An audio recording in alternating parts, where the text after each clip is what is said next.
আব্বা আয়ঙ্গা মিটিংয়ে যাইয়ে আর ওই বাবাকে কল দিছি। হায় রে হোত আই 22 বছর বিদেশ করি দেশে আইসি তুই আল্লাহ কাম কাজ করবি কথাবার্তা কইবি তুই অঙ্গা রাইত নহইবার আগে তুই মিছিলে যাওয়ারে তোর অভিভাবকে কল দিছে ঠিক আছে তোর অভিভাবক কল দিছে তুই যাইলে মিছিলে যাওয়ারে কষ্ট করি বাবা বাইতে বাদুন খাইয়াস কেন আপনি যেতে পারাইয়েন আপনি খালি আর অ্যাঙ্কন আমি না হুলতারিয়েন না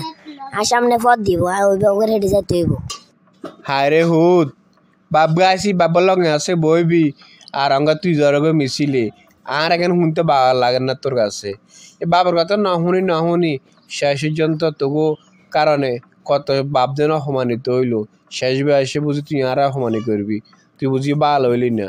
তোর এই পথ হতে হয়ে যাব এই পথ দিয়ে কিরবি হ্যাঁ সারা বছর না তাকে ঘুরি আর লক্ষ লক্ষ টাকা নষ্ট করছ কিছু করতে হারস না আমগা তুই ঘরে কি তুই নেত হইবি পথ লইবি তুই যদি আর কথা শুনি যদি কনমান্দি কিন্তু কামাতের কাম শিখতি আইয়ে তুই মিস্ত্রিতে শিখতি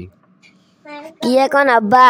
আনে এত বছর বিদেশ করি কি করছেন আজ যদি না এত হইতে হারি আনে বুয়া কাটালে সুখ করবেন বাউরে তোর হারা মেটে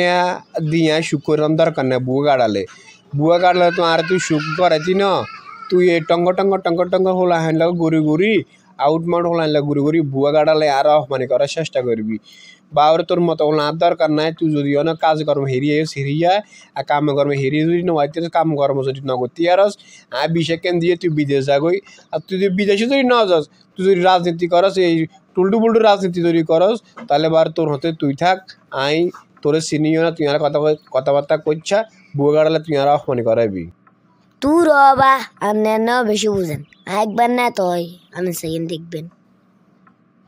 আরে এডা যা তোর মতো একটা কত দেখছি এডা আইবি আসিন তোর নার এডা ঘরে এডা বাতু আইবি এডা যা নেতাগিরি করে তোর আব্বা গেল ঘুরবই